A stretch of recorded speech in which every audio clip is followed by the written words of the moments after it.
France Inter.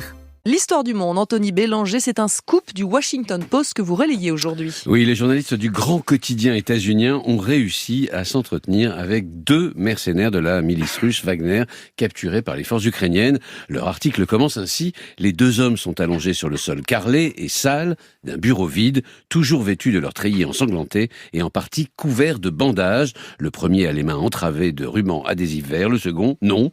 Mais il s'agit bien d'un témoignage exceptionnel, d'une part parce que les mercenaires de Wagner sont souvent tués au combat et très peu sont faits prisonniers. Ensuite parce que ces 2-là étaient encore sur le champ de bataille quelques heures avant d'être interviewés. Mais est-ce qu'on est certain qu'il ne s'agit pas d'une manipulation ? Alors, le Washington Post a pris toutes les précautions, à commencer par prendre son temps avant de publier. Les interviews ont été recueillies lundi matin et la publication n'a eu lieu qu'hier, le temps de vérifier indépendamment les points clés de ces 2 témoignages. Et là, je ne fais que citer le journal. En clair, le nom et l'histoire de ces 2 mercenaires ont été authentifiés. Par ailleurs, le journal ne cite ni les noms, ni ne publie leur visage. Par respect des conventions de Genève sur les prisonniers de guerre, il les nomme Ilya et Mikhail.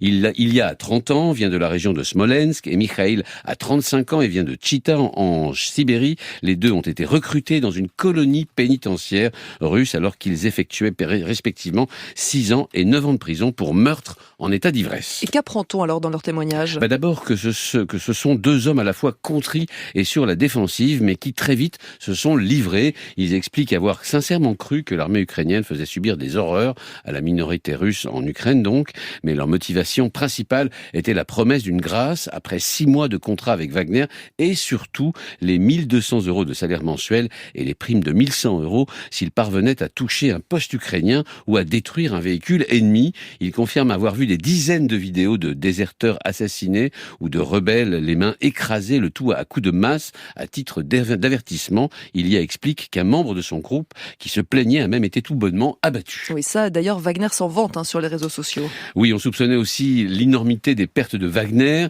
Les 2 mercenaires les confirment sans sourciller. Ilya évoque par exemple le chiffre de 400 morts en 72 heures lorsque Wagner a voulu prendre mi-février le village de Krasnaora au nord de Bakhmout. On sait moins que devant l'énormité des pertes, Wagner a fini par relâcher sa discipline et ce dès début janvier. Les drogués et les alcooliques ne risquent plus qu'une extension de leur contrat sans solde. Même les déserteurs ont désormais une 2e chance pour la simple raison que la source s'est tarie. Wagner a cessé d'écumer les prisons et ce depuis plusieurs semaines. De toute façon, ajoute Ilya, il ne faut pas s'engager et ce n'est pas une affaire de remords. Je n'ai jamais été payé. Je n'ai pas vu un seul rouble de ce qui m'était promis. Anthony Bélanger, ses histoires du monde du lundi au vendredi dans le 5-7 et à retrouver sur franceinter.fr.